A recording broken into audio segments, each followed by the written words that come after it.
His Excellency Alhaji Atiku Abubakar GCON.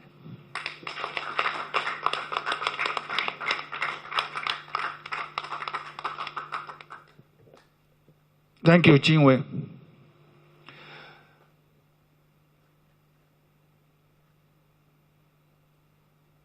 The Chairman, Board of Trustees, distinguished members of the Board of Trustees,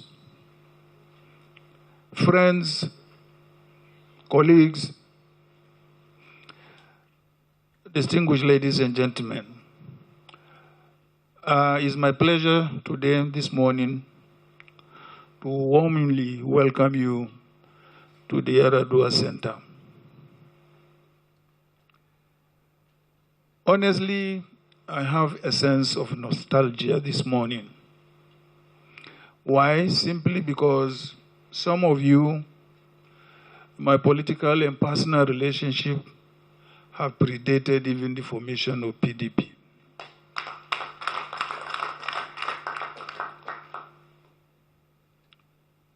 And very many of you as founding members of our great party. I want to welcome you very, very warmly. I want to appreciate the time you have taken to come all the way from your respective destinations for this meeting.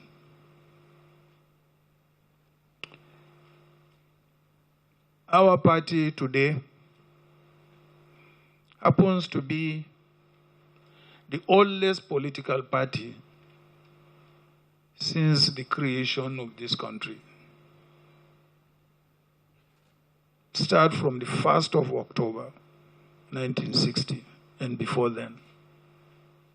No political party has existed as long as 20 years or as long as the PDP. Therefore, whatever may be the outcome, we have built and left a legacy of political history in this country. And you are part of that legacy. Very many of you were a part of our political success in 1998, 99.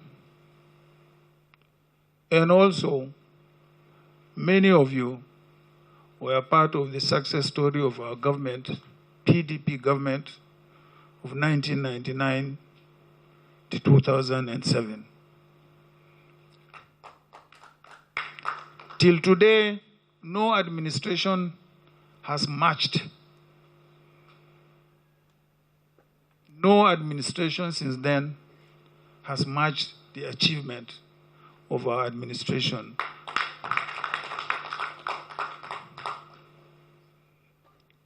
Therefore, you are not only the fathers of our great party, you are also the bedrock of our party and its achievements.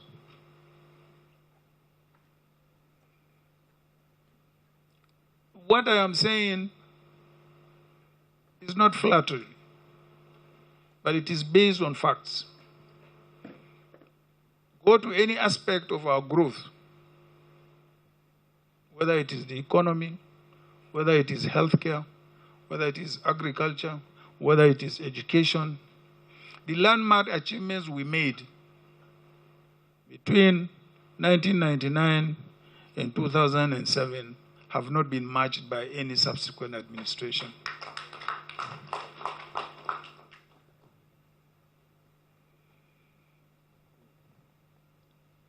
Your Excellencies, my friends, my brothers and sisters, we are now at a crucial moment in this history which we have established. A very, very crucial moment. Very many of you here, is either we retire together. Yes. Or we move on together.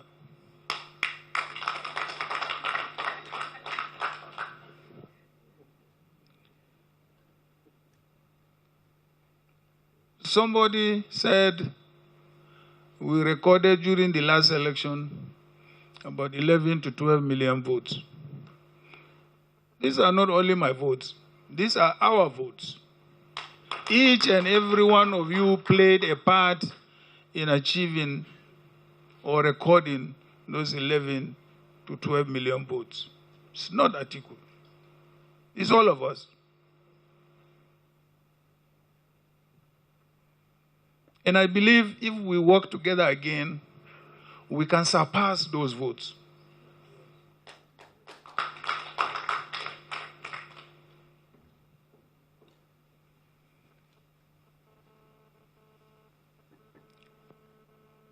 As one of the speakers said,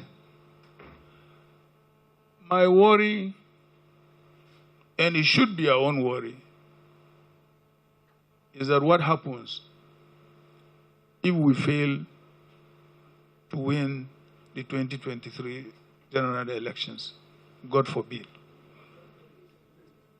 It means we're going to be in opposition again for the next 8 years.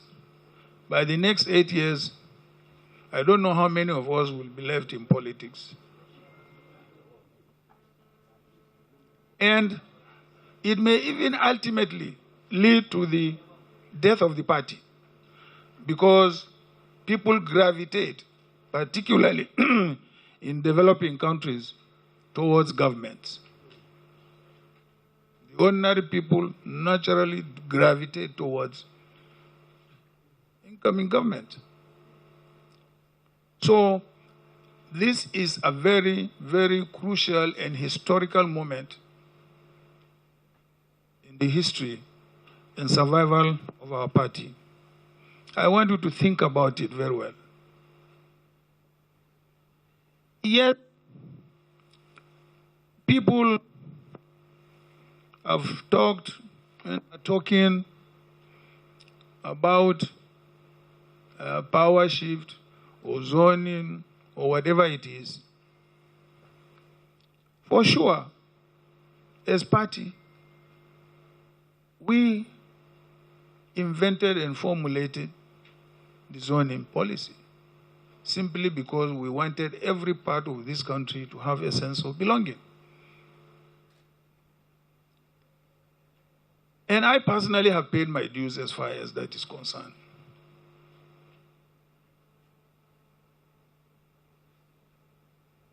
Very many of you were members of the SDP when I stepped down for Chivenko Abiola and worked for his election.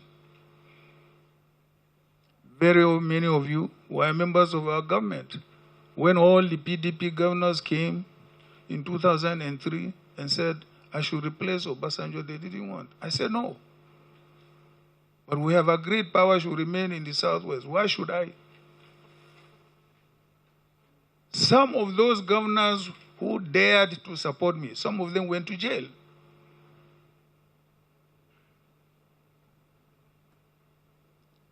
Some of them were kicked out of their offices.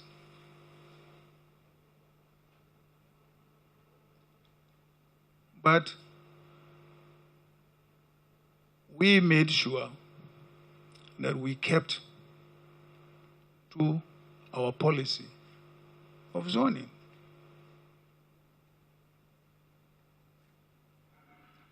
So, therefore, you cannot come and try to imply that the PDP has not been following the zoning policy.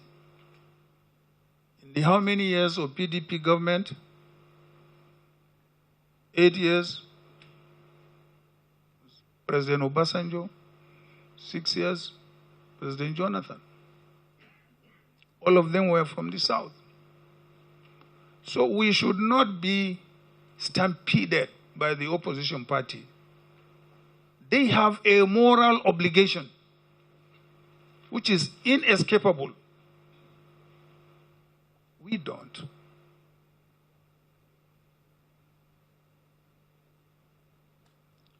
So, distinguished members of the BOT, we have to take all this into consideration. On a final note, because I don't want to keep you long waiting here, because I apologize, the air conditioner is not as effective.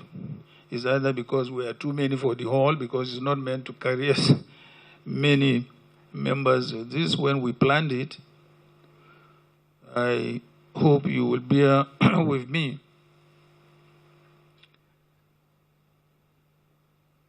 Now, I want to tell a little story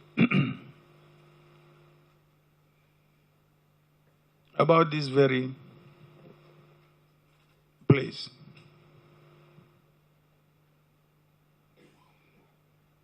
We all must remember the contributions of the late Sheikh Musa Yaradua. May his gentle soul rest in peace.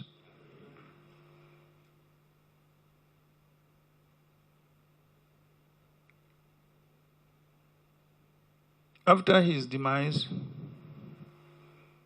and I happened to find myself in government, I was on an official visit to the United States. And I visited Atlanta. And I was taken to the King Center. We all can remember the civil rights leader, foremost of the United States, the late Martin Luther King. I went around the center and I saw how he was being remembered. I came back to Nigeria and I told the president that, look, I have seen the King Center and I want to spearhead a committee of friends to set a similar center in memory of the late Sheikh Musa Yaradua. The president said, go ahead.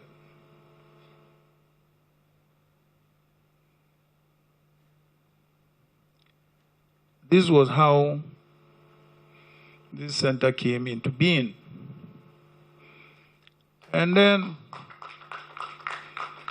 I said, what is it that Shehu would have loved to see? Because when he recruited some of us into politics, I was in my 30s. He said, look, you are all young men. I want us to break the siege mentality, regional and ethnic and religious mentality that is a bedrock of Nigerian politics, and build bridges across the country. Let us reach out to the rest of the country. He was always talking about building bridges, building bridges. And I said, okay, what monument besides the center should we have? It was then we came with the concept of the uncompleted bridge outside here. And it is there. It is our responsibility and the responsibility of future generations to make sure that we complete that bridge across the country.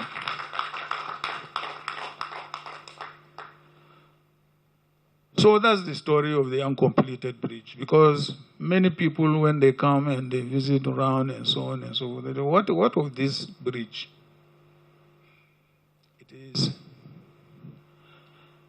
Shehu's vision of building bridges across the country. Please join me in building bridges across this country.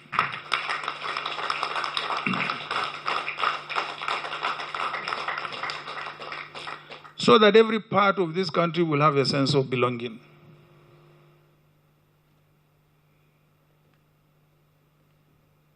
The Southeast said they have not been given a chance. I said, I protested against the violation of the zoning policy in 2007. And together with my friend Bola, we set up AC. We went to Lagos. He gave me a ticket. He said, but the condition of giving me that ticket is that I should make him vice president. I said, no, I'm not going to make you vice president. Instead, I nominated Senator Ben Obi, who is seated here. Of course, again, in 2018, when I got the ticket, again, the running mate was another Obi, coincidentally. So there is absolutely no reason, as far as I'm concerned, to say that there are either deliberate attempts to exclude the Southeast in the political participation or power sharing in this country. I thought I should disabuse the mind. Of course, the enlightened political class know that from the Southeast. I don't think there is any, as far as this party is concerned, as far as we are concerned, I don't think there is any deliberate policy to exclude any part of this country in power sharing.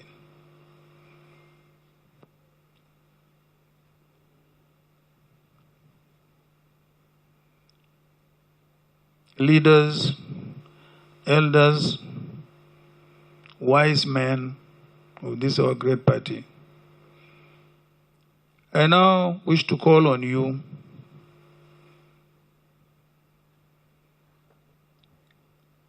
to please give me another opportunity to advance all these ideals of our party, very beautiful ideals, so that we can further consolidate democracy, unity, and development of our country. I cannot thank you enough for coming and for staying in this warm room. I wouldn't want to say it's hot, because it's not as hot as Jigawa, or not as hot as Yola. So once again, God bless you all. I thank you very much for coming. And may we have a successful convention which will be in the interest of our party and the country. Thank you very much.